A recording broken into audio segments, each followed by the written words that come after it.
రాష్ట్రాలకు పెట్టుబడుల ఆకర్షణే లక్ష్యంగా తెలుగు రాష్ట్రాల సీఎంలు చంద్రబాబు నాయుడు, రేవంత్ రెడ్డి దావోస్లో పర్యటిస్తున్నారు. వాళ్ళ దావోస్లో జరిగే ప్రపంచ ఆర్థిక సదస్సుకు హాజరు కానున్నారు. ఏపీ సీఎం చంద్రబాబు 3 రోజుల పాటు దావోస్లో పర్యటించనున్నారు. ప్రపంచ ఆర్థిక సదస్సులో ప్రముఖులతో చంద్రబాబు భేటీ కానున్నారు. పెట్టుబడుల ఆకర్షణే లక్ష్యంగా చంద్రబాబు టూర్ కొనసాగుతుంది.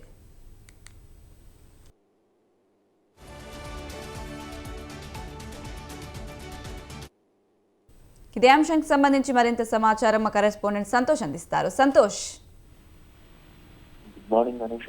ఏదైతే సీఎం చంద్రబాబు నాయుడు దావోస్ పర్యటనలో 4 రోజుల పాటు కూడా బిజీగా ఉండనున్నారు. ఏపీకి పెట్టుబడుల లక్ష్యంగా ఈ పర్యటన ఉండనున్నట్టు కూడా తెలుస్తా ఉంది. ఇక ప్రధానంగా చూసుకున్నట్లయితే గనక నిన్న రాత్రి ఇటు AP CM Chandrababu Naidu Davos బయలుదేరినటువంటి చంద్రబాబు నాయుడు ప్రస్తుతం ఈ రోజు జూరిచ్ వెళ్ళడం, అదేవిధంగా జూరిచ్ లో పలువురు పారిశ్రామికవేత్తలతో పాటు తెలుగు పారిశ్రామికవేత్తలతో ఈ రోజు భేటీ కానున్నట్టు కూడా తెలుస్తా ఉంది. అనంతరం కూడా ఇక్కడ నుంచి దావోస్ లో జరిగేటువంటి వరల్డ్ ఎకానమిక్ ఫోరం లో ప్రత్యేకంగా హాజరవున ఉన్నట్టు కూడా తెలుస్తా ఉంది. ఎందుకంటే ఏపీలో ఉన్నటువంటి పెట్టుబడులకు అనుకూలంగా ఉండేటువంటి వాతావరణం కావచ్చు, అదేవిధంగా ఇటు పారిశ్రామికవేత్తలకి కల్పించేటువంటి రాయితీలు కావచ్చు, వీటన్నిటిపై కూడా పూర్తి స్థాయికి పారిశ్రామికవేత్తలతో చర్చించే అవకాశాలు కూడా కనబడతా ఉన్నాయి. అయితే ఏదైతే ఇటు పరిశ్రమలు వస్తే అదేవిధంగా ఇటు రాష్ట్రానికి సంబంధించినటువంటి అభివృద్ధితో పాటు అదేవిధంగా నిరుద్యోగ సమస్య వీటన్నిటిపై కూడా పూర్తిలో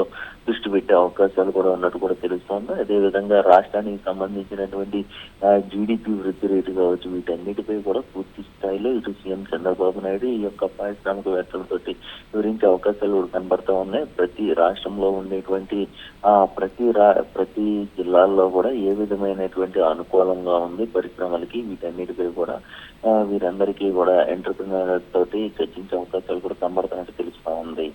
Anusha. Right Santosh, thank you.